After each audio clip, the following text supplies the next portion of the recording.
बनारस से और national spokes person भी हैं, उनका भी जोरदार तालियों से स्वागत होना चाहिए। और मैं माधवी हंस जी को कहूंगी कि अलका मैम को आके यहाँ एक बार उनका सम्मान करें।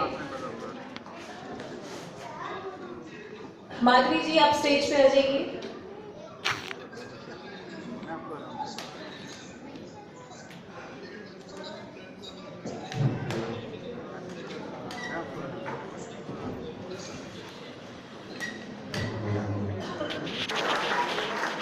शास्त्री जी का अभिवादन करें। विकास दुआ जी स्टेज पे आइए, सम्मानित जी।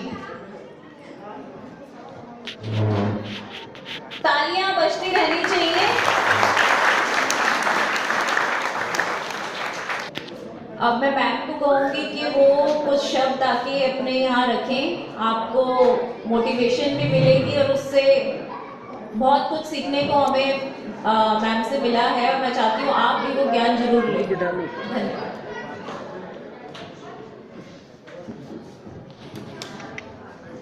Excuse me. भारत माता की भारत रक्षा मंच के संयोजक आदरणीय केलकर साहब, वाराणसी से पूर्व सांसद और राष्ट्रीय प्रवक्ता सोनकर शास्त्री जी, और इस सुंदर कार्यक्रम की आयोजक नेहा जी, जिनको परिवार का साथ भी मिल रहा है। आज ये जो कार्यक्रम यहाँ रखा गया है, अगर मैं कहूँ कि ये हम बोलते हैं डिसेबल्ड, मुझे लगता है स्पेशली एबल्ड लोगों का कार्यक्रम है, क्योंकि ईश्वर जब कुछ चीज देता है तो उससे दुगना देता है। इसलिए हम सब मिलकर इन लोगों का जैसे आत्मसम्मान को बनाए रखें, और आप सब लोग हम सब के सहयोग का नहीं सम्मान का के पात्र हैं कि कुछ कमी होने के बावजूद भी निरंतर कंधे से कंधा मिलाकर समाज के लिए काम कर रहे हैं। और नेहा जी को साधुवाद है कि इस तरह के कार्यक्रम का आयोजन उन्होंने किया है, मुझे इस कार्यक्रम में प्रतिभागी होने का मौका दिया है, उसके लिए उनका एक बार पुनः धन्यवाद। आज अंतर्राष्ट्रीय महिला दिवस की पूर्व संध्या भी है। मैं सिर्फ ये कहना चाहती हूँ कि सनातन संस्कृति में हमारे लिए हर दिन माँ का होता है, हर दिन देवी का होता है, और भारत में दुर्गा, लक्ष्मी और सरस्वती माँ स्वरूपा ही हम लोग इनका पूजन करते हैं। तो हमारे लिए महिला सम्मान का प्रतीक है, और हमेशा भारत में सनातन समय से ये माना जा रहा है कि घर की महिला का अगर सम्मान किया जाएगा तो समाज का सम्मान होगा, राष्ट्र का सम्मान होगा, राष्ट्र तभी आगे बढ़ सकता है। भारतीय जनता पार्टी के हम सब लोग सदस्य हैं। भारतीय जनता पार्टी में आपने देखा कि हमारा जो मूल मंत्र है वो माननीय दीनदयाल जी का जो एकात्म मानववाद का सिद्धांत है, जो अंत्योदय का सिद्धांत है कि अंतिम पंक्ति में खड़े हुए व्यक्ति, उस वंचित को जब तक हम समाज की मुख्य धारा से नहीं जोड़ेंगे तब तक राष्ट्र के विकास की, राष्ट्र को आगे ले जाने की परिकल्पना करना बेईमानी है। इसी ध्येय मंत्र के साथ माननीय मोदी जी की सरकार काम कर रही है। और आपने देखा, मैं तो महिला हूँ, महिलाओं के बीच में मैं जाती हूँ ग्रामीण क्षेत्र में, तो उज्ज्वला योजना जो कि ऐसी योजना है जिसके बारे में आज तक नहीं सोचा गया था। 100 सिगरेटों की धुआं हमारी ग्रामीण महिलाएं, माताएं, बहनें रोज ले लेती थी और अनेकों बीमारियों की शिकार होती थी। इसके बारे में सोचा तो माननीय मोदी जी ने सोचा। शौचालय हम यहाँ कॉन्स्टिट्यूशनल क्लब में बैठकर इसके बारे में सोच नहीं सकते, लेकिन ग्रामीण क्षेत्र में माताओं बहनों को अंधेरा होने का इंतजार करना पड़ता था, बहुत परेशानी होती थी। तो उनके लिए इज्जत घर की अगर व्यवस्था की तो मोदी जी की सरकार ने की। और जन धन खाते, तो आप सबने देखा कि जब ये खाते खोले गए थे तब बहुत मजाक उड़ाई थी, जीरो बैलेंस पर गरीब को बैंक का रास्ता दिखाकर क्या करेंगे। लेकिन इस कोरोना काल में उस खाते में ही डायरेक्ट बेनिफिट ट्रांसफर्स आए, सारी पेंशन योजनाएं आई और 100 रुपए ऊपर से आया, तो 100 का 100 रुपए उस खाते में पहुंचा। इस तरह की सबका साथ, सबका विकास और सबके विश्वास को साथ लेकर चलने वाली भारतीय जनता पार्टी की केंद्र की सरकार है। नेहा जी बता रही थी कि आप लोगों के कुछ ग्रेवेंसेस भी हैं। आप जो भी आप लोगों की कोई परेशानी होगी, मैं इस मंच से आपको विश्वास दिलाती हूँ कि नेहा जी, मैं, सोनकर जी, हम सब माननीय मोदी जी की सरकार के उस सक्षम स्तर तक आपकी समस्याओं के बारे में बात करेंगे। और ये जो सरकार जो कि सबको साथ लेकर चलने में विश्वास करती है, और आप जैसे लोग जो कि सबसे सक्षम हैं, क्योंकि जो आपको अक्षम समझते हैं, मुझे लगता है वो मानसिक रूप से अक्षम है। आप जो सक्षम लोग हैं उनको आगे लाने के लिए और आपके लिए अगर कहीं कोई परेशानी है तो उसमें सहयोग करने का मैं आपको विश्वास दिलाती हूँ। आप सभी लोगों के बीच में आज आने का मौका नेहा जी ने दिया, इसके लिए इनका धन्यवाद। और आप सभी को पुनः एक बार धन्यवाद कि आप सबसे बात करने का, मिलने का, आपसे रूबरू होने का और आपकी समस्याओं को जानने का मुझे मौका मिलेगा। आप लोगों के बीच में आई हूँ आज महिला दिवस के समय में। यहाँ उपस्थित सभी महिलाओं को शुभकामनाएं भी देती हूँ, लेकिन साथ ही कहती हूँ कि जब तक पुरुष हमारा साथ नहीं देंगे, कहा जाता है सफल पुरुष के पीछे महिला होती है, लेकिन मुझे लगता है सफल महिला के पीछे एक परिवार भी होता है, एक समाज होता है जो उसे आगे लेकर जाता है। तो आज इस मंच से आप सभी को बहुत बहुत आभार, बहुत बहुत धन्यवाद। भारत माता की। आपने बहुत अच्छी बात कही मैडम, क्योंकि यहाँ बैठे सब लोग, हमने कहा ना डिसेबल्ड कहना गलत है, ये एक्स्ट्रा एबल्ड है। आप लोग ज्यादा सक्षम हैं अपने आप में, और इस बात को जो लोग समझ जाए वो बहुत अच्छी बात है। जो लोग नहीं समझते उनकी मानसिकता खराब है। और हमारी पार्टी ने हमेशा आगे बढ़कर, भारतीय जनता पार्टी की यहाँ कोई भी नेता हो, उन्होंने हमेशा आगे बढ़कर हर चीज, हर जन की प्रॉब्लम सुनी है, चाहे वो महिलाओं की हो।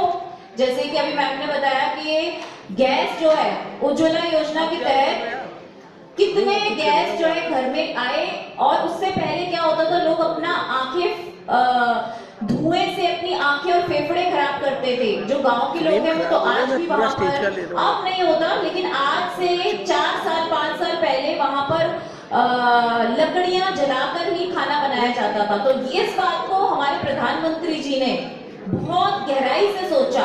शौचालय जिसपे कभी किसी का दिमाग पे नहीं गया, सोचा भी नहीं किसी ने शौचालय क्या है, लेकिन ये प्रॉब्लम क्योंकि महिलाओं की थी, तो इस बात को प्रधानमंत्री जी ने दिल से समझा और उन्होंने शौचालयों की व्यवस्था हर जगह। आपके यहाँ जितने लोग बैठे, कितने लोग गांव से हैं? हाथ खड़ा कीजिए। बहुत सारे लोग हैं, सारे ही हैं मुझे लगता है कहीं ना कहीं। तो आप मुझे बताइए कि आपके यहाँ शौचालय की समस्या थी? आज से कितने साल पहले तक थी? आज भी है, अभी भी है, अभी भी कुछ जगह पे है। नहीं, ये जो नई वाला ऐसा हाथ उठा रहे हैं, इनका क्या कहने का मतलब है बताइए खड़े होके? नहीं है ना? वही मैं कह रही हूँ कि जहाँ रह गए हैं वहां भी आप अपने आसपास के काउंसलर या किसी से मिलके, प्रधान से मिलके अगर संपर्क करेंगे तो डेफिनेटली सरकार आपको पैसे भी देती है शौचालय बनाने के लिए। तो ये विजन है, ये प्रधानमंत्री जी का विजन है जो आज तक किसी ने सोचा ही नहीं। लोगों ने तो सोचा शौचालय इतनी इंपॉर्टेंट चीज नहीं है, लेकिन प्रधानमंत्री जी ने शौचालय इसलिए बनवाए ताकि औरतों को जो आधी रात को बहुत दूर खेत में जाना पड़ता था और कई बार उनके साथ दुर्व्यवहार भी हो जाता था, इस बात को मद्देनजर रखते हुए शौचालयों का निर्माण किया गया। लेकिन शौचालयों को साफ रखने की जिम्मेदारी भी प्रधानमंत्री जी ने कहा हमारी भी है और सफाई कर्मचारियों की भी है कि हम उन शौचालयों को साफ रखें। अब मैं गुरु जी से अनुरोध करूंगी केलकर जी से कि वो आए और कुछ शब्द अपने कहें। उपस्थित सज्जनों, देवियों, भाइयों और बहनों, सभी को मेरा सादर नमन। नेहा फाउंडेशन द्वारा आज का यह कार्यक्रम आयोजित है। संस्कृत में एक श्लोक है, श्लोक ऐसा है, अमंत्रम अक्षरो नास्ति। अक्षरो नास्ति यानी अक्षर नहीं है, जो अमंत्र हो यानी जिसका मंत्र न बन सकता, ऐसा कोई भी अक्षर नहीं है कि जिसका मंत्र न बन सकता। अमंत्रम अक्षरो नास्ति। नास्ति मूलम अनौषधम। कोई औषध, कोई मूली कोई बूटी, कोई पौधा ऐसा नहीं है जो अनौषध हो, यानी जिसकी दवा न बनाई जा सकती। ऐसा कोई भी बूटा नहीं है, कोई जड़ नहीं है, कोई मूली नहीं है। कवि कह रहा है कि अमंत्रम अक्षरो नास्ति, नास्ति मूलम अनौषधम। कोई मूल ऐसा नहीं है जिसका औषध न बनाया जा सके। तीसरी बात कवि कह रहा है कि अयोग्य पुरुषो नास्ति। कोई डिसेबल, कोई अयोग्य, अनेबल ऐसा व्यक्ति नहीं होता। सब में कुछ न कुछ योग्यताएं होती। चौथे में बहुत महत्व की बात कवि ने कही है। वो कहता है कि कमी किस बात की है? जब कोई व्यक्ति अयोग्य नहीं है, जब हर मूली की दवा बनाई जा सकती है, जब हर अक्षर का मंत्र यानी सामर्थ्यशाली अक्षरों में सामर्थ्य आ जाता है मंत्र के कारण। तो कवि कहता है कि कमी इस बात की है कि योजक तत्र दुर्लभ। योजना करने वाला, उनको जानकर उनकी ठीक से व्यवस्था करने वाला, इसकी कमी है। अमंत्रम अक्षरो नास्ति, नास्ति मूलम अनौषधम, अयोग्य पुरुषो नास्ति, योजकस्तत्र दुर्लभ। योजना करने वाले, व्यक्ति का विचार करके उसे काम में लगाने वाले, उसको ठीक व्यवस्थित समाज की दृष्टि से उसको व्यवस्थित करने वाले, ऐसे लोगों का अभाव है। मैं नेहा फाउंडेशन को और खास करके नेहा जी को बहुत बहुत उनका आभार व्यक्त करता हूँ, उनका साधुवाद देता हूँ कि वो एक ऐसी योजक है जिसको मंत्र में कहा गया है कि जो बहुत दुर्लभ होते हैं। ऐसे दुर्लभ लोगों में से एक नेहा जी है कि जिन्होंने, और ऐसे अन्य भी लोग होंगे किंतु नेहा जी भी उसमें से है कि जिन्होंने इस तरह से कोई अयोग्य नहीं है, कोई अनेबल नहीं है, कोई डिसेबल नहीं है, उसको ठीक से उपयोग में लाने की आवश्यकता है। ये करके दिखाया। आज का ये कार्यक्रम उसी का प्रमाण है। आज के इस कार्यक्रम में माननीय सोनकर शास्त्री जी आए हैं, अलका जी है, इन सबका मैं अभिवादन करता हूँ। उधर माधवी जी बैठी, माधवी जी है ना, सभी का मैं अभिवादन करता हूँ। और आप सभी का भी मैं यहाँ आकर इस कार्यक्रम को सुशोभित करने में आप लोगों ने भी जो सहकार्य किया है, इसके लिए आपका भी मैं अभिनंदन करता हूँ। देखिए, एक बात हमारे देश में हो रही है। अंग्रेजों का राज था, अंग्रेजों ने ये प्रयत्न किया। प्रयत्न कौन सा किया? मैकॉले का सब नाम जानते हैं, शिक्षा वगैरह के कारण मैकॉले को सब जानते हैं कि मैकॉले ने यहाँ की शिक्षा नीति बनाई वगैरह। किंतु मैकॉले का एक भाषण इंग्लैंड के हाउस ऑफ कॉमन्स में हुआ, हाउस ऑफ लॉर्ड्स में, एक तरह इंग्लैंड की राज्यसभा। उस भाषण में मैकॉले ने कहा कि मैं भारत में पूर्व से पश्चिम तक घूमा, उत्तर से दक्षिण मैंने यात्रा की और मैंने देखा कि भारत में जितनी संपत्ति है उतनी संपत्ति किसी अन्य देश में नहीं है। भारत का व्यक्ति, भारत का आम नागरिक जितना ईमानदार और चरित्रवान है, वैसा चरित्रवान ईमानदार व्यक्ति दुनिया में नहीं मिलेगा। और ऐसे लोगों के अगर अंग्रेज को शासन करना है, राज्य करना है, तो हमें पहला काम यह करना होगा कि इन लोगों के दिमाग में यह बिठाना होगा कि ये लोग सब गए गुजरे हैं, बेकार के लोग हैं, कीड़े मकोड़े जैसे जन्मे हैं, गंदगी इनको पसंद है। ऐसा इनके दिमाग में ऐसा कचरा भरना होगा और उनके दिमाग में यह भरना होगा कि अंग्रेज सर्वश्रेष्ठ है, जो कुछ यूरोप से आता है वो बहुत बढ़िया है, ये उनके दिमाग में बिठाना होगा। और मित्रों, अंग्रेज ये बिठाने में बहुत कुछ कामयाब, बहुत कुछ सफल। इतना ही नहीं, एक बात और भी ध्यान में रखिए कि हमारे देश में हम कहते हैं स्वाधीनता आई 15 अगस्त को, 14 अगस्त को कोई लड़ाई समाप्त हुई और हमने लड़ाई जीती 15 अगस्त को, ऐसा नहीं है। आप इतिहास देखेंगे तो आपको पता चलेगा कि 1942 के बाद देश में आंदोलन नहीं है भाई। जो कहते हैं कि हमने 15 अगस्त को देश स्वाधीन कराया, 1943 में कोई आंदोलन नहीं है, 44 में नहीं है, 45 में नहीं है, 46 में नहीं है, 47 में स्वाधीनता मिली 15 अगस्त। आज स्वाधीनता के बारे में बोलने का विषय नहीं है, इसलिए यही थोड़ा रोक कर, किंतु एक बात यह हुई कि माउंटबेटन की नियुक्ति हुई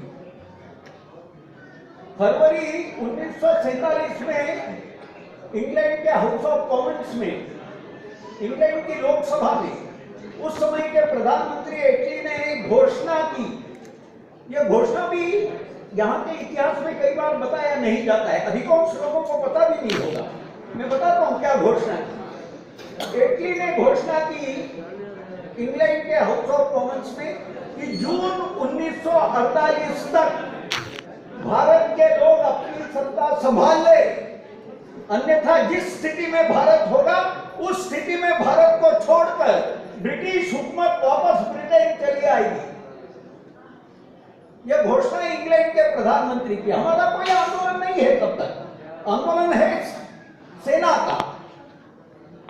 मैं समझता हूं ये बात जो मैं बोल रहा हूं अधिकांश लोगों को पता ही नहीं हो। कितने लोगों को यह पता है कि एटली ने ऐसी घोषणा की? जरा हाथ ऊंचा करें। देखो हम इतिहास पढ़ते ही, ये पढ़ाया ही नहीं जाता। इन्होंने सुनते बहुत कम लोग जानते हैं भाई। एटली ने घोषणा की कि जिस स्थिति में भारत है उस स्थिति में भारत को छोड़कर जून 1948 तक आप अपनी व्यवस्था कर लो, नहीं तो जैसा होगा भारत वैसा छोड़कर हम चले आएंगे। ये एटली कहता है और लॉर्ड माउंटबेटन की नियुक्ति करता है कि भारत को मुक्त करना है तो तुम जाके उसे भारत को स्वाधीनता देना, ट्रांसफर ऑफ पावर करना, सत्ता अंग्रेजों के हाथ में, उनके हाथ में सौंप देना, वो जो करना चाहे भारत का। किंतु जब माउंटबेटन भारत के लिए निकलता है उसके पहले लॉर्ड एटली से वो मिलने जाता है कि मैं जा रहा हूं आपके आदेश के अनुसार। तो एटली उसे कहते हैं कि देखो माउंटबेटन तुम जा रहे हो, किंतु एक बात ध्यान में रखना, हम इन्हीं कारणों से भारत की सत्ता हैंड ओवर कर रहे हैं, किंतु ये हम हैंड ओवर कर रहे हैं, उन्होंने हमसे छीन ली, हमें बाध्य किया, ऐसा नहीं है, हम उनको दे रहे हैं। तो ये देखो कि जिनके हाथ में सत्ता दोगे वे अंग्रेजों के प्रति अच्छी भावना रखते हो, अंग्रेजों को ईश्वर का दूत मानते हो। माउंटबेटन ने हंस के कहा कि एटली साहब आप मुझे क्या छोटा बच्चा समझ रहे हो क्या? ये तो मैं जानता हूं, हम दे रहे हैं भाई सत्ता। सत्ता हमारे अंग्रेज के प्रति जिनके मन में विपरीत भाव है, जिनके मन में लड़ने की इच्छा है अंग्रेजों के साथ, उनके हाथ में थोड़ी सौंपूंगा। जो अंग्रेज भक्त होंगे उनके हाथ में दूंगा भाई। ये तो बिल्कुल तय है, ये मेरे क्षेत्र को। अरे भाई कोई भी व्यक्ति अपना घर भी छोड़ेगा दूसरे को देना है तो वो कोई अपना परिचित, दोस्त, मित्र, रिश्तेदार उसको लेके जाएगा। ये तो बहुत सामान्य बात है, हर कोई जानता है। आप मुझे क्या बता रहे हो, मैं कोई बच्चा? माउंटबेटन भारत में आए, ये परिणाम ये हो गया कि जो अंग्रेज सोचते थे हमारी संस्कृति के बारे में, यहाँ की व्यवस्थाओं के बारे में, उसी प्रकार की बातें लगातार अभी तक चली। उसी का परिणाम यह हो गया कि जो भारत विश्व का सिरदौर हो जाना चाहिए था इतने वर्षों में, उसकी शुरुआत अब हुई है। अब आपने देखा होगा कि योग दिवस मनाया जाने लगा विश्व में। अब यह योग कोई नई चीज है क्या भाई? आप बताओ, योग में क्या खर्चा होता है? पैसा खर्चा होता है? योग दुनिया का प्रत्येक गरीब व्यक्ति, कोई भी सामान्य व्यक्ति कर सकता है। ये योग का ज्ञान हम दुनिया को दे पाए कब? अब 70 वर्ष बाद, क्योंकि दिमाग में धारणा ये बनी थी कि भारत की हर चीज बेकार है।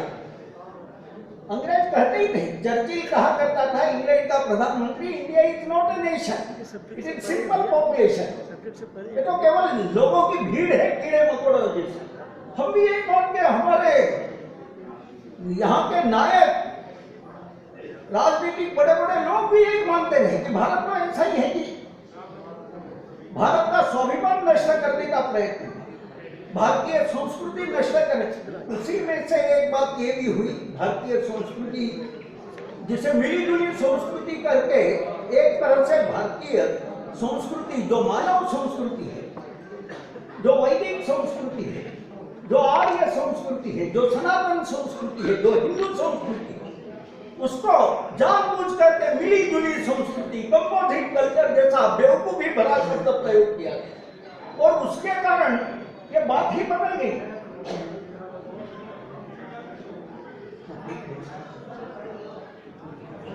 ये प्रयत्न नहीं हुआ कि भारत की संस्कृति को ही जब ऐसा एक तरह से पहुंच देने का, मिटा देने का प्रयत्न हुआ, उसका परिणाम यह हो गया कि देश में सेवा ये हमारे यहाँ प्रोफेशन नहीं है, सेवा ये स्वाभाविक धर्म है। आप देखो हमारे देश में स्वास्थ्य सेवा कही जाती थी, शिक्षा सेवा थी, पैसा नहीं लिया जाता था शिक्षण देने का, लोगों का इलाज करने का पैसा नहीं लिया जाता था। हमें सिखाया गया कि किसी का स्वास्थ्य सुधार करना है, उसे दवा देना है तो उसको प्रोफेशन, धंधा बनाओ। हमारे यहाँ धंधा बन गया है अब, किंतु यहाँ सेवा, हमारी संस्कृति में सेवा ये धर्म माना गया है, मानवता का धर्म है। हम मनुष्य है, मनुष्य की प्रकृति, विकृति और संस्कृति होती है। हमारी संस्कृति, हमने प्रकृति में से जो अच्छी बातें थी उनको लेकर अपनी संस्कृति बनाई और इसलिए हमारे यहाँ की संस्कृति में सेवा एक धर्म रहा है। आप यहाँ के जितने भी धर्म भारत में चले हुए धर्म देखो, वो सिख पंथ हो, जैन पंथ हो, बौद्ध हो, सनातनी हो, सब में सेवा ये धर्म है भाई, धर्म में ही सेवा है। ये अन्य लोगों जैसा नहीं है कि धर्म आपका लेंगे, आपका ये सेवा करेंगे किंतु आप ईसाई बन जाओ। ये सेवा नहीं है, ये व्यापार है। आप सेवा करोगे और धर्म बदलोगे वनवासियों का, डिसेबल्ड लोगों का, किंतु ये चला और इसलिए आप अगर देखेंगे तो ऐसे संस्थान, नेहा फाउंडेशन जैसे, अब वास्तव में भारत में प्रोत्साहन पाने लगे हैं। आप सब लोग ऐसे कार्यक्रम में आए, मैं नेहा फाउंडेशन का पुनः एक बार धन्यवाद करके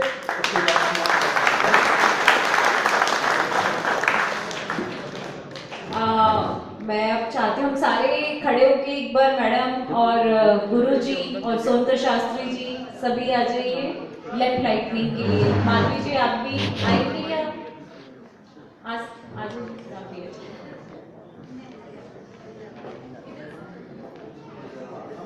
भाई साहब थोड़ा सा गुड, बैठ जाइए, बैठ।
पास किया जाए।